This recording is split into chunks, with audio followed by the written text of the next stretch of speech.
오늘 제가 읽어드릴 책은요, 내가 좋아하는 사람도 나를 좋아했으면 이라는 우연양 저자님께서 쓰신 책이에요. 정말 제가 너무 어렵게 구한 책 중 하나죠. 제가 이 책을 서점에서 사서 바로 가져오려고 근처에 서점이란 서점에는 다 전화를 해보고 또 찾아가 봤었어요. 근데 매일 이렇게 한 부씩 소량으로 들어오는데 들어오는 족족 이렇게 나가버린다고 하더라고요. 그래서 결국 조금 기다리더라도 인터넷으로 구매를 했습니다. 저는 이 책 제목이 너무 마음에 들어서 골랐어요. 내가 좋아하는 사람도 나를 좋아했으면. 많이 알려진 말 중에 그런 말이 있잖아요.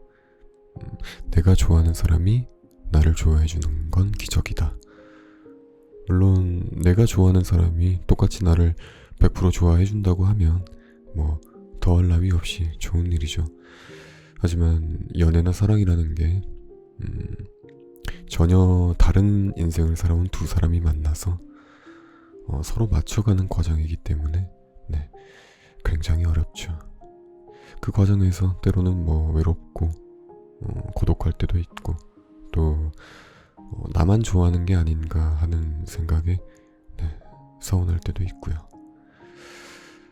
그래서 생각처럼 마음대로 안 되는 게 연애죠. 이 책은 그런 사람들을 위한 연애 심리 에세이 책이에요. 읽어보시면 중간에 이렇게 예쁘고 몽글몽글한 그림들도 있어서 읽는데 더 몰입이 잘 되더라고요.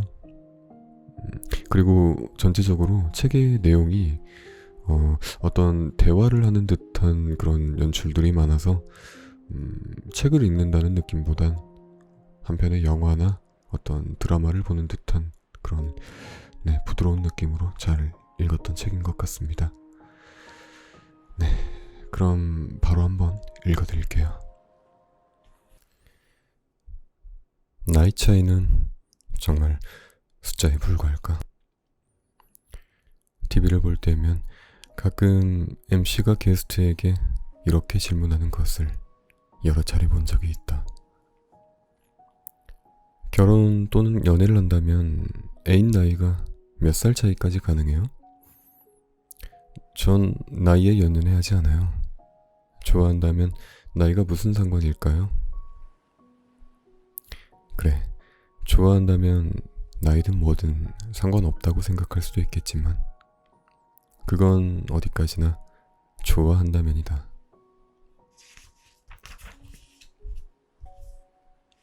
이미 좋아해버린 시점의 기준은 있어야 할 장애물을 처리한 이유이다. 좋아한다면 그 사람의 나이 따윈 상관없을지 모르겠지만 좋아한다는 단계까지 넘어가는 데에 있어서 나이 차이는 충분한 장애물이다.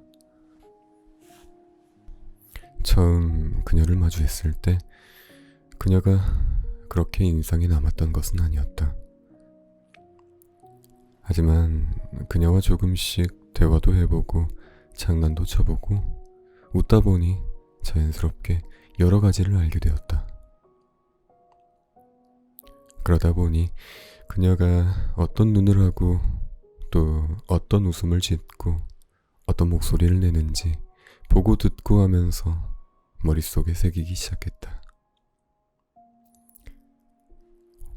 원래 내 이상형은 키가 작고 아담한 스타일이었다. 하지만 그녀는 키가 170이 넘는 날씬한 모델 스타일이었다.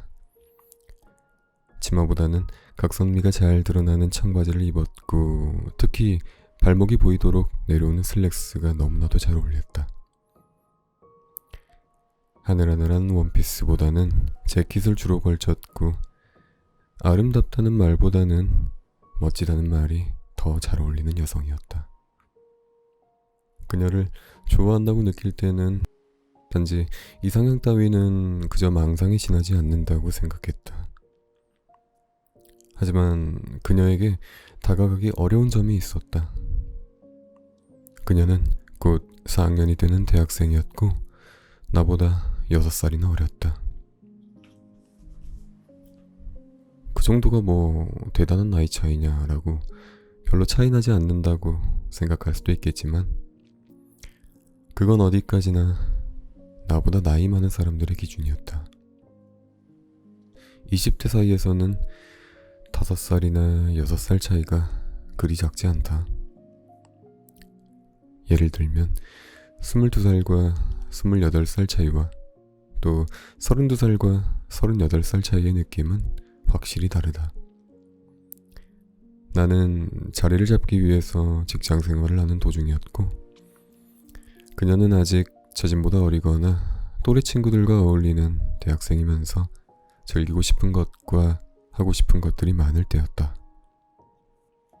나 또한 꿈 많은 대학생 시절이 있었고 21살 동기가 26살 여성을 클럽에서 만났다는 말에 나이가 많다는 반응을 보인 적도 있었기에 스스로 겁부터 먹었다. 내가 나이 많은 여성과 만나게 된다면 그녀가 결혼 정년기이기 때문에 결혼을 바라고 만나려는 건 아닐까 하는 부담감을 갖는 것처럼 나보다 어린 여성이 반대로 그런 생각을 한다면 역시 부담감을 느낄 수 있다고 생각했다. 나 혼자만의 생각에 불과할 수 있지만 전혀 상관없는 이야기도 아니었다.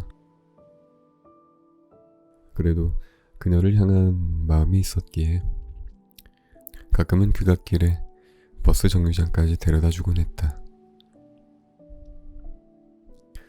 서로 연락처도 주고받지 않아서 전화번호라도 알고 싶었지만 그게 참 말하기 어려웠다. 어느 날은 출근길에 햇빛이 너무 강해서 눈 위를 손등으로 가린 채 앞만 바라보며 걷고 있었다. 그러는 도중 누군가 어깨를 두드려서 옆을 살짝 돌아봤더니 깔끔하고 멋진 세미 정장을 입은 여성이 서 있었다. 학생이 아닌 회사원 느낌이었다. 그녀의 바람에 날리는 긴 머리카락은 어깨를 조금 넘어 찰랑거리고 있었다. 길에서 우연히 만난 게 반가웠는지 그녀는 살포시 웃으면서 나에게 어디 가냐 물었다. 나는 순간 당황해서 햇빛을 막는다는 핑계로 손바닥으로 눈을 가리고 배꼽 내미는 그녀의 얼굴을 바로 마주하지 못했다. 그리고 시선을 피하면서 중얼이듯 말했다. 오늘 예쁘게 입었네? 어디 놀러가? 라고 말했지만 여전히 시선 하나 똑바로 두지 못한 내 자신이 너무 바보 같아 속상했다. 정말이지 혼자 좋아한다는 것은 왜 이리 사람을 약자로 또 바보로 만드는지 너무 불공평하다는 생각과 답답함에 속에 응어리만 하나 더 쌓였다. 분명 처음부터 이런 감정이 든 건 아니었는데 그녀에 대해 알고 싶다는 마음 자체 때문인지 그녀 앞에서는 늘 약자가 되는 것 같았다. 그러면서 내가 그녀를 알아가는 만큼 그녀 또한 내가 어떤 사람인지 알아줬으면 하는 마음이 생기기도 했다. 그래서 가끔 이렇게 혼자서 중얼거리곤 했다. 걔는 나에 대해서 얼마나 알고 있으려나? 그녀를 알게 된 계기는 함께 일을 하면서부터였다. 그녀는 파트타임에만 일하러 오는 아르바이트생이었고 나는 모든 인력을 관리하는 책임자였다. 매번 볼 수 있는 게 아니었기 때문에 더 보고 싶은 마음이 점점 더 커졌다. 그러다가 가끔 이야기라도 나누게 되면 일은 뒷전으로 밀리곤 했다. 함께 집으로 돌아가는 길이 즐거워서 일부러 가던 길이 아닌 길로 빙 돌아가는 경우도 있었다. 헤어지기 전에 잠시라도 더 이야기를 나누고 싶어서 카페에 들렀다 가자고 제안하기도 했다. 최대한 자연스럽게. 그녀는 이제 곧 4학년이 되기에 학업에 대한 이야기를 주로 했고 조금 더 친해질수록 과거의 이야기를 주고받기도 했다. 나는 그게 서로가 서로를 알고 싶어 하기에 가능한 대화라고 생각하고 기쁘게 내 이야기를 하고 또 그녀의 이야기도 들어주었다. 한 번은 그녀의 일상이 너무 궁금해서 난생 처음으로 인스타그램과 페이스북 어플을 다운받기도 했다. 그녀가 어떻게 지내는지 알고 싶기도 했지만 그 또래에 유행하는 것이나 좋아하는 것들이 궁금했기 때문이다. 하지만 그녀는 SNS를 전혀 하지 않았고 카카오톡을 하는 게 전부였다. 그녀가 SNS를 즐기지 않는다는 점은 이상하게 안도보다는 오히려 생각이 더 많아지게 했다. 한편으로는 스토킹하는 기분이 들어서 그만두기로 했다. 결국 그녀를 자연스럽게 만날 수 있는 곳은 직장뿐이었다. 만약 그녀가 아르바이트를 그만두게 된다면 그런 만남조차도 끝이나 다름없었다. 그렇다고 그녀에게 연락처를 묻는 것 또한 쉽지가 않았다. 다른 아르바이트생들도 많은데 유독 그녀에게만 묻는다면 그것 또한 괜한 시선을 받게 될 것 같아서 선뜻 휴대폰을 내밀 수가 없었다. 아마 이렇게 또 혼자 좋아하다 말겠다는 직감이 들었다. 그저 평소처럼 지내면서 평소처럼 또 이야기하고 평소처럼 같이 일을 하고 그러다가 어느 순간부터 얼굴도 목소리도 들을 수 없게 될 것 같았다. 무엇보다도 그녀가 또래의 다른 남자 아르바이트생들과 웃고 있는 모습을 보면서 질투심을 숨기면서까지 그 사이에 끼어드는 건 역시 아니다 싶었다. 그래, 나보다 어리고 잘난 놈도 많을 텐데 뭐하러 나랑 어울리겠어? 그런 모습을 지켜보면서 나 스스로 괜히 나이 탓만 하게 될 것이고 자존감만 낮아질 게 뻔했다. 어느 날 아르바이트생들끼리 이야기를 나누던 그녀가 나에게 말을 걸어왔다. 다윤 언니, 남자친구랑 결혼을 전제로 사귀고 있대요. 그녀가 말하는 다윤 언니는 24살이었고 남자친구는 4살 차이인 28살이라고 했다. 결혼을 전제로? 네, 그래서 다윤 언니가 빨리 돈 벌어서 결혼 자금 모으려고 강사 되려고 한대요. 그녀가 말하는 다윤 언니는 하루에 12시간씩이나 아르바이트를 했는데 그런 계획이 있었던 모양이었다. 남자친구가 일찍 사업을 시작했다가 실패해서 다시 돈을 모으기 시작했대요. 언니 말로는 남자친구가 그런 상황인데도 그냥 단순히 연애만 하는 게 아니라 처음부터 결혼을 목표로 사귀고 싶다고 했다지 뭐예요. 그런 식의 연애를 하는 사람도 있구나 싶었다. 아, 그래서 그렇게 돈을 벌려고 노력했구나. 이전에 돈 모으면 여행이라도 가는 게 어떠냐는 말에 그녀는 그러려고 돈 모으는 게 아닌데 왜 여행을 가냐고 대답하곤 했는데 그만큼 목표에 투철했던 것이었다. 근데 갑자기 그런 얘기는 왜? 그냥요. 그냥 둘 다 대단하고 신기하다 싶어서요. 뭐 특이하기도 하고 그런 생각을 저는 해본 적이 없다 보니까 나도 그 나이엔 뭐 결혼을 목표로 생각했던 적은 없었으니까 사업까지 실패했다면서. 그러니까요. 자기는 아무것도 없다고 생각했을 텐데 다윤 언니한테 그런 고백을 한 거 보면 정말 혼자서 많이 좋아했다는 거잖아요. 그런 건 숨기는 것보다 말하는 게 더 어려운 거라고 생각하는데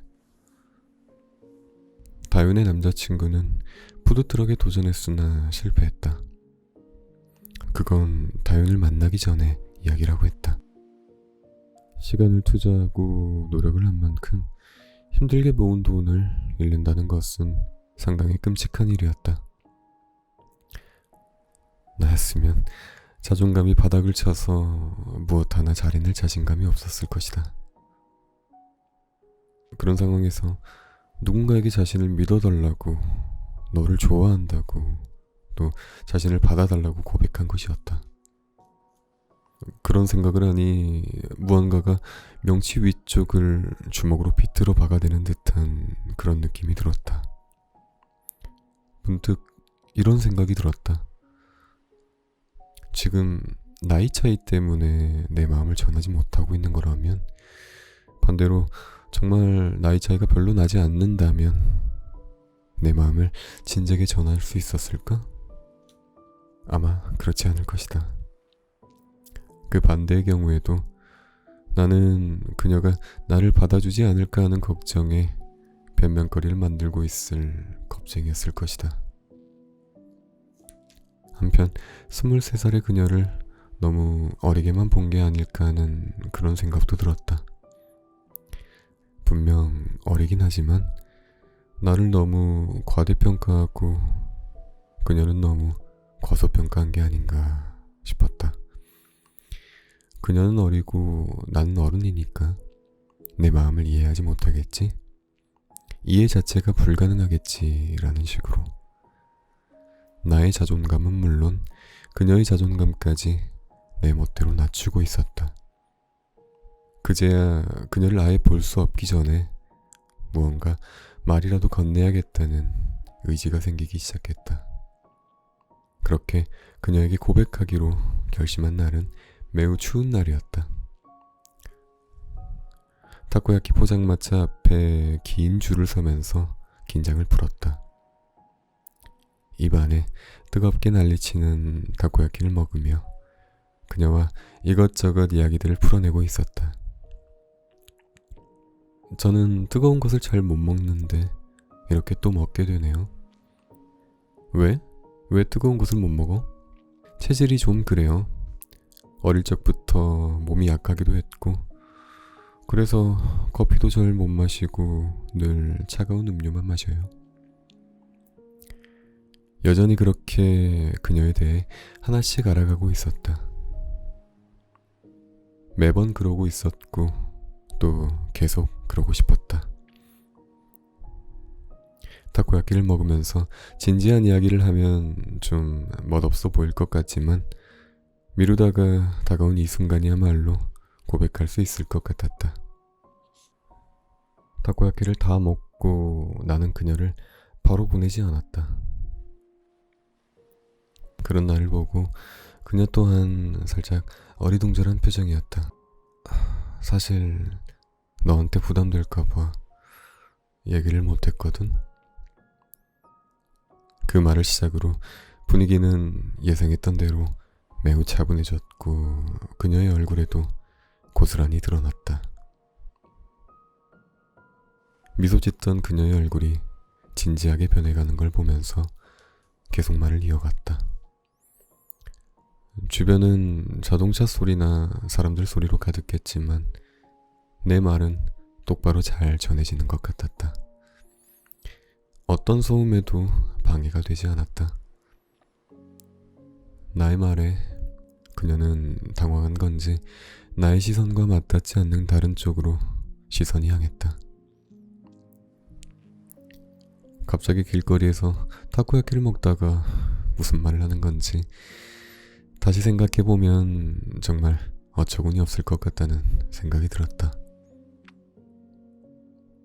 그녀는 내가 무슨 말을 하는 건지 알아들은 모양이었다. 더 포장을 하지 않아도 괜찮을 것 같아서 한편으로는 안심이 되었다. 그리고 그녀는 말했다. 표현을 못했긴요. 다 보이는데. 나 혼자 착각하고 있었다. 내 마음을 꽁꽁 잘 숨기고 있었다고. 하지만 겁쟁이인 만큼 서툴고 완벽하지 않았기에 그녀에게 다 들킨 모양이었는지 그녀는 자신뿐만 아니라 다른 사람들도 이미 다 알고 있을지도 모른다고 했다. 역시 고백은 이토록 민망한 거구나 하고 생각했다. 그래도 기분은 시원하고 좋았다. 그녀의 얼굴은 진지함에서 다시 미소로 돌아왔다. 그것만으로도 마음이 한결 편해졌다. 그리고 그녀는 말했다. 고맙다고. 겨우 고백을 했지만 나이 차이는 여전히 고민스러웠다. 연상의 남자를 선호하는 여성이 많다고는 하지만 나이 차이가 많이 난다고 더 좋아하는 것도 아니고 30대로 근접해 갈수록 이제 한창 20대를 즐기는 이성에게 다가가는 것 자체가 어째 스스로에게 잘 용납이 안 되었다. 그리고 그녀에게는 한 가지 희한한 주사가 있었다. 술에 취하면 함께 있던 사람들을 한 명 한 명 모두 집으로 배웅해준 후에야 혼자서 집으로 돌아가는 그런 주사였다. 나 또한 12시가 넘어서 그녀가 나를 집에 데려다 주겠다는 말에 깜짝 놀라기도 했다. 그 말을 듣고는 얘가 취했구나 하는 생각에 집으로 가는 막차 버스를 태워서 보내준 적이 있었다. 아마 그때부터였던 것 같다. 그녀를 좋아했던 마음이. 그녀의 그런 주사가 무척 귀엽게 느껴졌는지 버스 안에서 손을 흔들던 그녀 모습을 계속 떠올리면서 집으로 돌아갔다. 그리고 이제야 그런 고백을 했다. 사람을 좋아하고 사랑하는 마음은 매우 단순한 걸지도 모른다. 그저 나는 불리함을 인지하는 것으로 스스로에게 상처받지 않으려고 애써 노력한 것이었다. 그렇게 정면 승부를 못하다 보니 제대로 된 마음을 표현하지 못했다. 흔히 말하는 밑밥만 던지면서 도망칠 구멍부터 만들고 있었다. 누가 그런 사람을 좋아할 수 있을까? 나이 차이는 정말 숫자에 불과할지도 모른다. 누군가를 좋아하면 그 사람과의 나이 차이 따위 상관없다고 하지만 여전히 좋아하게 되는 그 결과까지 얻는 데는 분명 장애물이 될 수 있다. 하지만 확실한 건 스스로의 약점이라고 생각할 필요는 없다는 것이다. 누구나 나이는 먹는 법이고 나보다 어린 사람을 더 좋아할 수도 있지만 나를 사랑하지 않을 법이란 또 없는 것이다. 미리 선을 그으면서 약점이라 말할 필요도 없다. 안 그래도 짝사랑을 하면 겁이 많아지는데 더 겁먹게 되니까 말이다. 어차피 그 사람은 나를 좋아하지 않을 거야.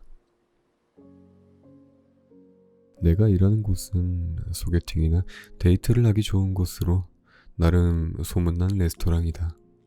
가격도 그리 비싸지 않고 대학생들도 즐길 수 있을 정도로 소비자층을 넓게 유도한 편이었기에 남녀 커플이 자주 식사를 하러 온다. 대부분의 손님들은 인테리어가 마음에 드는지 입구에서부터 사진을 찍곤 한다. 그렇게 방문한 손님을 빈자리로 안내하는 게 일반적인데 가끔은 빈자리에 자기 짐을 놔두고 대기석에서 기다리는 남성들이 있다.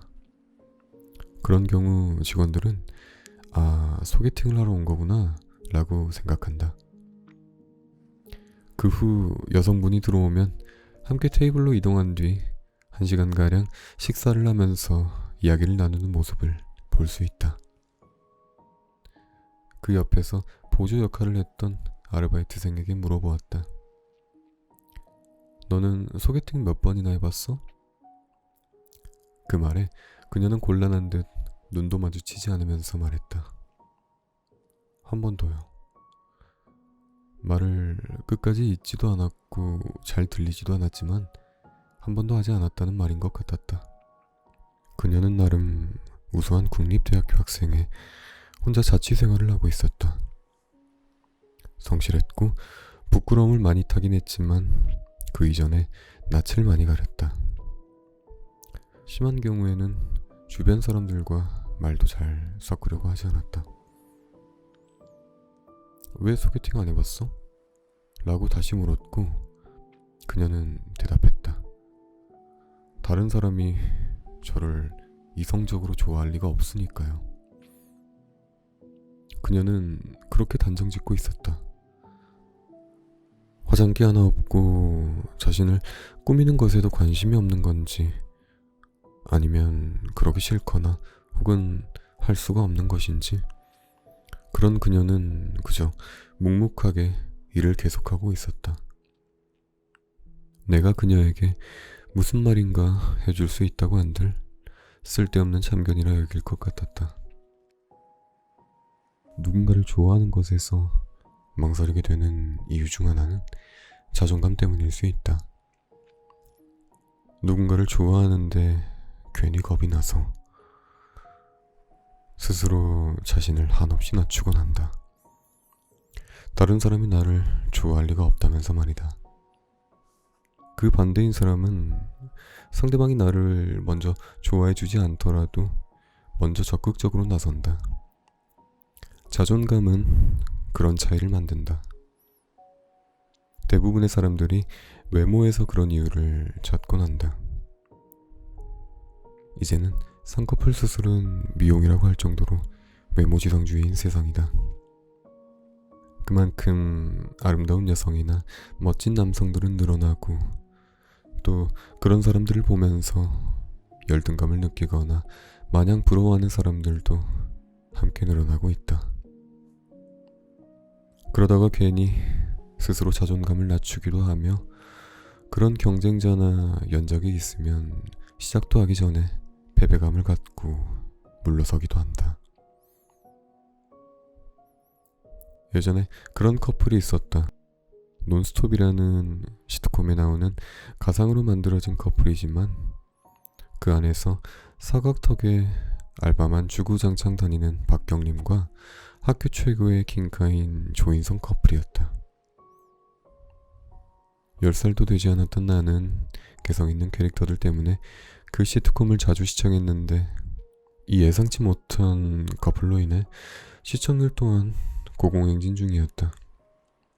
비록 가상의 이야기지만 많은 시청자들이 그 모습을 지켜보고 싶어 했다.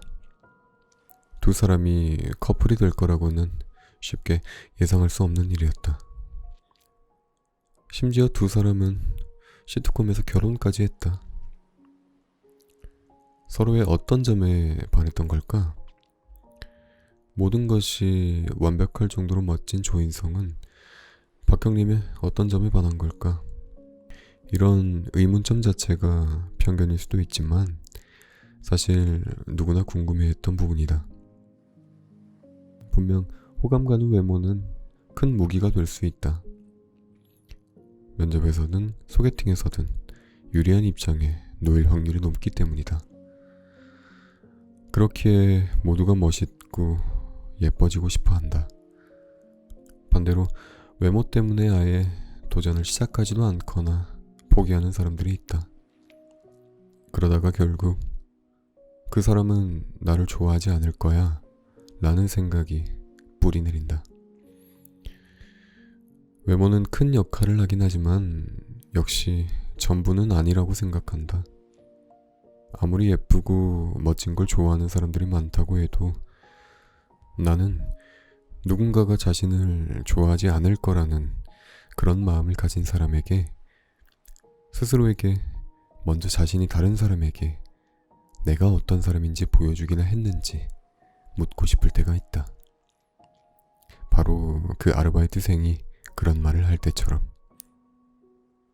자신이 어떤 사람인지 또 어떤 목소리를 가졌는지 어떤 것을 좋아하고 어떤 것에 기뻐하고 어떤 것에 화를 내는지 보여주지도 않았으면서 왜 다른 사람이 자신을 어떻게 생각하고 어떻게 받아들일지를 자기 마음대로 정해버리는 건지, 언젠가 자신의 장점을 찾아서 좋아해줄 사람이 나타날지도 모르는데 말이다. 소심하다든가 그런 성격 문제일 수도 있겠지만 타인에게 자신을 보여주지도 않고 그렇게 단정 짓는 건 조금 아쉽다. 자신 또한 누군가에겐 소중한 사람일 것이다. 그 말은 그 어떤 사람에게 반드시 소중한 사람이 될 수 있다는 뜻이다. 그만큼 어차피 그 사람이 나를 좋아하지 않을 거라는 생각만큼 섣부른 건 없다. 연락하는 게 귀찮다. 여전히 사랑하지만. 연애의 시작은 많은 설렘을 가져다 주었다. 나 자신을 어떻게 꾸며야 할지 타인을 만날 때보다 애인을 만날 때 더 신경이 쓰였다. 사랑하는 사람이 어떤 차림으로 나를 만나러 오는지 기대하거나 만날 때마다 뭐가 바뀌었는지 한눈에 확인하기도 했다. 머리를 자른 건지 염색을 한 건지, 오늘은 선크림을 바르고 나온 건지 그냥 나온 건지, 이번에는 실수로 바지의 지퍼를 열고 나온 건 아닌지, 얼굴을 볼 수 없을 때는 화상통화를 하기도 했고 졸려서 잠이 들기 전까지 전화통화를 하는 경우도 많았다. 한번 카페에 자리를 잡고 이야기를 시작하면 괜스레 주변 사람들의 눈치를 살필 정도로 시끄럽게 이야기하며 시간 가는 줄 모를 때도 많았다. 그렇게 그와 연락하는 순간은 항상이라고 할 정도로 잦았다. 밥을 먹다가 뭘 먹는지 물어보기 위해서 연락하기도 하고, 오늘은 뭘 하는 건지 묻기 위해 연락하기도 하고, 만날 수가 없다면 이유가 뭔지 알기 위해 연락을 하고, 아침에는 잘 일어났는지 궁금해서 연락하기도 했다. 그런데 시간이 갈수록 점점 연락에 대한 의무감을 갖고 있다는 느낌을 받았다. 그런 느낌이 들 때가 있었다. 새벽 늦게까지 통화를 하고 있을 때였다.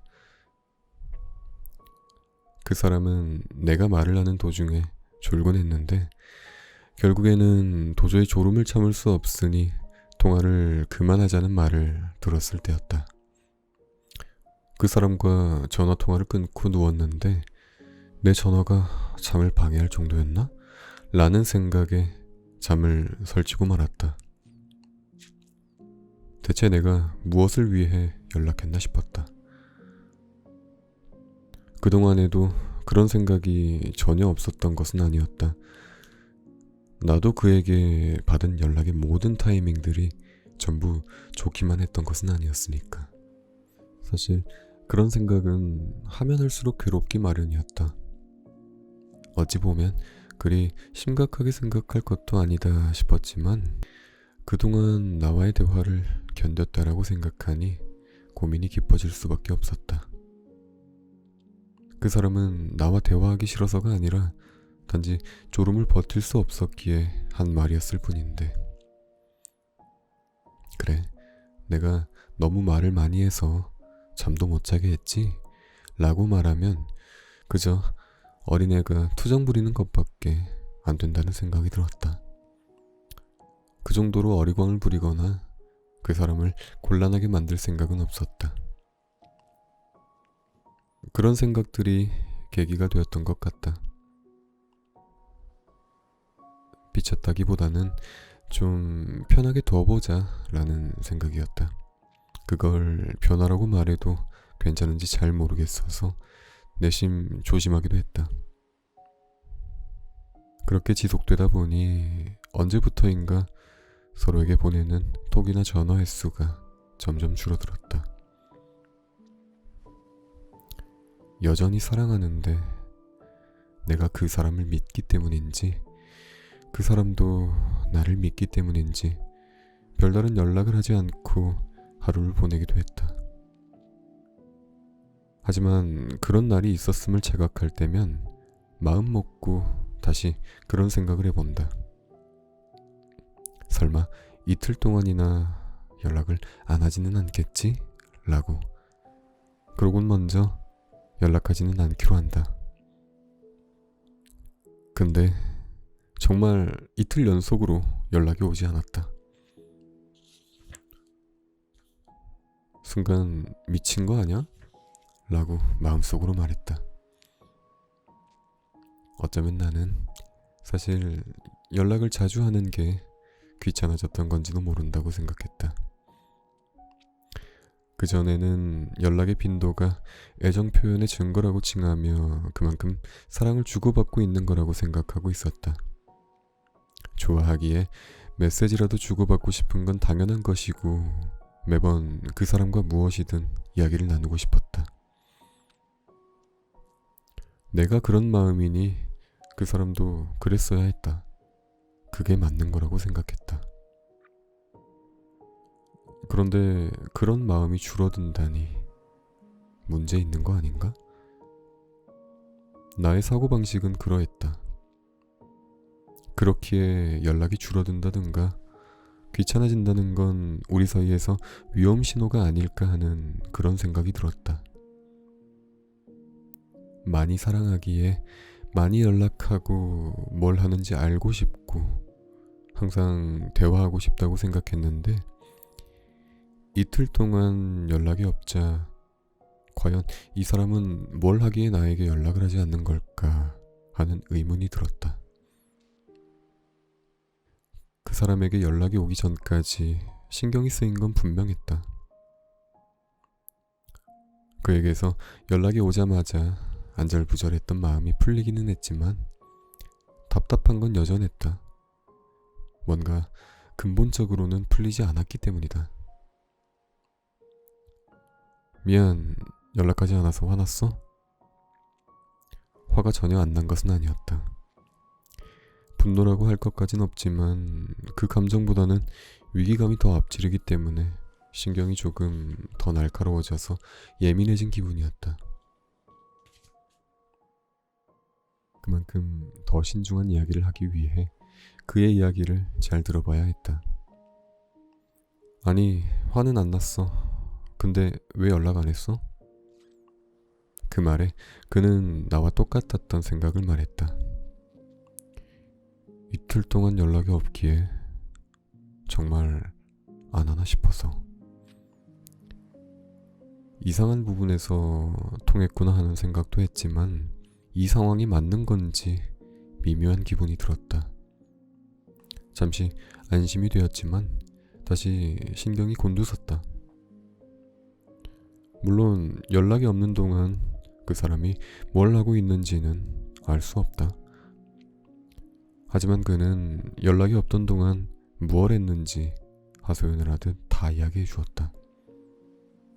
하지만 그런 그의 모습이 이틀 동안 연락을 하지 않았다는 것 때문에 혹시 자신이 의심을 사진 않을까 하는 걱정으로 줄줄이 보고하는 것 같아서 이게 정말 내가 원하던 건가 싶었다. 이틀 동안 연락이 없었던 일은 우리 사이에서 의무적으로 연락하는 것에서 어느 정도 해방시켜주는 계기가 되었다. 한편 연락이 닿지 않으면 상대방을 의심할 수 있다고 생각한다. 연인 몰래 무언가를 하거나 다른 이성을 만난다든가 등 좋지 않은 이야기들이 주변에서 너무 쉽게 들리니까 말이다. 그렇기에 모든 사람들이 그렇게 넘어가고 이해할 수 있을 거라고는 생각하지 않았다. 그저 다른 사람들은 잘 모르겠지만 우리 사이에서는 의심을 깨트릴 만한 일을 하지 않을 거라는 최소한의 믿음이 있다고 생각했다.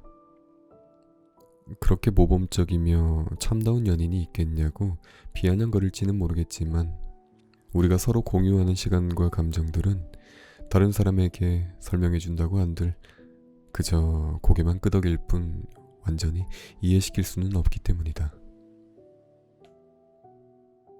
그건 우리 둘이서만 공감할 수 있는 그런 것들이었다.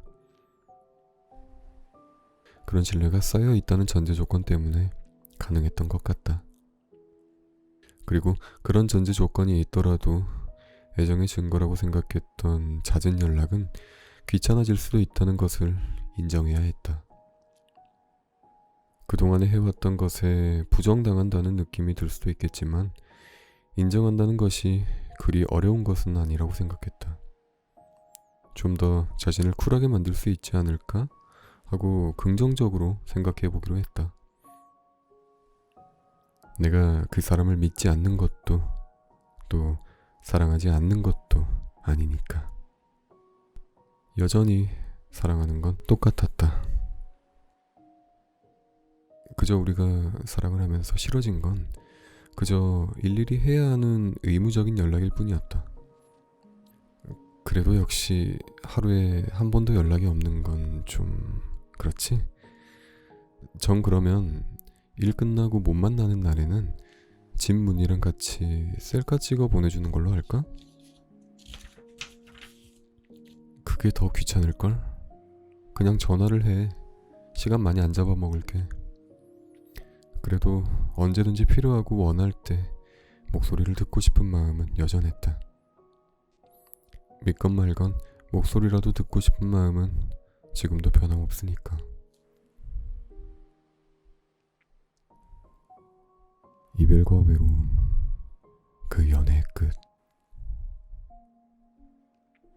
이별을 겪은 이후 그것이 좋든 나쁘든 가슴속에 뭔가 박힌 게 빠지지 않는 듯 답답했다. 그런 감정들을 나만 느끼는 건지 그 사람도 느끼고 있는 건지 혼자 괴롭지 않기를 바라고 있었다. 외로워지는 것 같기도 했고 괜히 우울해지는 것 같기도 했고 화가 나기도 하며 그저 울고 싶기도 했다. 나는 그런 감정들을 외면할 수 없었다. 외면이 답은 아니었기 때문이다. 빗물은 땅을 계속 내리치고 수천 수억 번을 내리쳐 구멍을 만들고 빗물이 고인다. 그리고 그 고인 물은 이내 썩어간다. 이별의 아픔은 그런 구멍을 만드는 거나 다름없었다. 그리고 아프지 않으려면 썩기 전에 고인물을 퍼내야 한다. 혼자 있을 때마다 그런 느낌이 든다. 괜히 멍하게 뭔가를 하고는 있는데 뭘 하는진 모르겠고 유유자적 천천히 시간을 보내는 경우가 잦았다. 점점 애늙은이가 되는 것 같았다. 그래서 지금의 내 마음이 어떤 건지 갈피를 잡지 못해서 글로 표현하면 어떨까 싶었지만 온통 알 수 없는 나만의 감성적인 이야기들 뿐이었다. 다른 사람이 봐도 내가 다시 봐도 내 마음이 어떤 건지 도저히 알 수 없는 감성만 잔뜩 담긴 글로 가득했다. 그건 나를 위한 것도 누구를 위한 것도 아니었다. 나에게 이별은 괜히 싱숭생숭하게 정신 차리지 못하게 만드는 그런 것이었다. 이별이라는 녀석이 내 옆에서 계속 알짱거리는 게 무슨 밀당을 하는 것 같았다. 이건 무슨 할 게 없어서 이별이라는 거랑 연애하나? 괜히 어이없이 웃곤 했다. 둘과의 시간을 갖다가 혼자만의 시간을 갖게 되니 여유가 많아졌다. 그리고 스스로에게 여유를 주고 싶었다. 그 사람을 위한 나의 행동에는 늘 조급함이 있었기에 아쉬움도 남았었다. 그 사람에게 잘 보이고 싶어서 항상 예쁘게 차려입고 싶었고 화장에 신경 쓰면서 그의 자랑거리가 되려고 했다. 되돌아보니 나의 연애는 나를 위함이 아닌 그 사람을 위한 거였다. 그런 식으로 나를 위로하며 지금의 여유가 소중함을 느끼고 싶었다. 언제부터인가 그가 나를 떠나버렸던 것처럼 이별 또한 나를 떠나버렸다. 이별도 그 사람도 한순간에 멋대로 떠나버렸다. 그걸 느낄 수 있었던 건 두 가지였다. 하나는 더 이상 그 사람과의 추억에 감정이 생기지 않았고, 또 하나는 더 이상 혼자만의 시간을 갖는 게 즐겁지 않다는 거였다. 나는 이별이란 녀석을 떠나보내고 외로움을 만나버렸다. 조금은 두려웠다. 누군가와 함께 한다는 게 얼마나 행복한 것인지 알기 때문에 혼자서 무언가를 하는 게 거부감이 들면서 다시 우울해졌다. 마치 누군가와 이별을 한 것처럼 말이다. 그 사람과 이별을 하고 이별과 새로운 연애를 했더니 그 이별과도 이별을 했다. 이제 외로움과 연애를 해야 할 위기에 처해 있었다. 다시 사랑할 수 있을까? 그게 제일 무서웠다. 거짓말처럼, 드라마처럼 누군가와 인연이 생기지 않을까 했지만 그런 일은 없었다. 그런 일을 바랐지만 일어나지 않았다. 누군가를 좋아하고 싶었지만 그렇게 나의 외로움과 1년간 연애를 했다. 그 1년은 나를 비관적으로 만들었다. 다시는 사랑이 다가오지 않을 것 같았고, 그 기간이 길어질수록 더 비관적으로 변해갔다. 누가 나 같은 걸 좋아하겠어? 그렇게 그런 자신에 익숙해져 갈 때쯤 기적이 일어났다. 1년 동안 외로움과의 연애를 깨버린 건 한 사람의 고백이었다. 그 사람은 그저 나와 오랫동안 같이 일하는 직장 동료였을 뿐이었다. 솔직히 그 사람에 대한 어떤 특별한 감정도 없었다. 하지만 그의 마음이 나에게 전해지자 마구 흔들렸다. 내 몸속의 장기들은 심장을 따라 진정하지 못했고, 어째서인지 머릿속에는 괜히 그 사람을 거부할 이유를 찾고 있었다. 다시 이런 생각에 사로잡혔다. 누가 나 같은 걸 좋아하겠어? 외로움에 익숙해지다 보니 연애를 하면 안 된다라는 철벽을 만들고 있었다. 그는 그런 나를 향해 다시 고백했다. 그 사람의 재차 고백에 온몸의 두근거림이 정지되었다. 예전부터 좋아했어요. 꽤 오래전부터. 근데 혼자 바라보는 게 익숙해지다 보니 이 말을 하기까지가 너무 오래 걸렸습니다.